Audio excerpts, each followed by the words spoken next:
আমার এই ভিডিওটা দেখার পরে তোমরা আর কখনোই পূর্ণ চুড়ি ফেলবে না। মাত্র একটি চুড়ি এবং কিছু পার্ল দিয়ে আজকে আমি তোমাদের সাথে অনেক সুন্দর একটি ব্রেসলেট শেয়ার করব। তোমরাও যদি এই সুন্দর ব্রেসলেটটি বানাতে চাও তাহলে আমার ভিডিওটি স্কিপ না করে সম্পূর্ণ দেখো। ফার্স্টেই আমি এখানে একটি চুড়ি নিয়েছি এবং একটি প্লাস নিয়েছি চুড়িটিকে কাটার জন্য।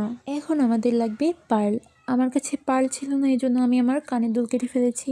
তোমাদের কাছে যদি পার্ল না থাকে তোমরা আমার মতো কানের দুল কেটে ফেলতে পারো। এই পার্লগুলো তোমরা যে কোনো কসমেটিক্সের দোকানেই পেয়ে যাবা। এখন আমি অফ ক্যামেরায় প্লাস দিয়ে চুড়িটিকে কেটে নিয়েছি এবং সেম ভাবে আমি আরো একটি চুড়ি কেটেছি। চুড়ি কাটার সময় অবশ্যই সাবধানে কাটবা, কারণ চুড়িগুলো অনেক শক্ত, যার কারণে তুমি হাতে ব্যথাও পেতে পারো। কানের দুলটি কেটে আমি পার্লগুলোকে বের করে নিয়েছি এবং একটি ছোট বাটিতে আমি পার্লগুলো রেখে দিয়েছি। এই ব্রেসলেটটি বানানোর জন্য অল্প কিছু পার্ল হলেই হবে, বেশি পার্লের দরকার হবে না। এখন আমি কাটা চুড়ির মাঝে পার্লগুলো একটা একটা করে সুন্দর করে ঢুকিয়ে দেবো এবং পুরো চুড়িটিকে আমি পার্ল দিয়ে কভার করে ফেলবো। চুড়িটি পার্ল দিয়ে সুন্দরভাবে কভার করতে হবে, চুড়িটি যেন ফাঁকা না থাকে এদিকে খেয়াল রাখতে হবে, কারণ ফাঁকা থাকলে ব্রেসলেটটি সুন্দর লাগবে না দেখতে। এরপর আমি প্লাস দিয়ে চুড়ির মাথা ভালোভাবে আটকে দিয়েছি যাতে পার্লগুলো বের হয়ে না যায়। এভাবে খুবই সহজে আমরা বাসায় বসে মাত্র একটি চুড়ি এবং কিছু পার্ল দিয়ে এত সুন্দর একটি ব্রেসলেট বানিয়ে ফেলতে পারবো। তোমরা চাইলে এমন ব্রেসলেট বানিয়ে তোমার বেস্ট ফ্রেন্ডকেও গিফট করতে পারো। এমন সুন্দর সুন্দর জিনিস দেখতে চাইলে অবশ্যই আমাকে ফলো করো। আবার দেখা হবে নতুন কোনো ভিডিওতে।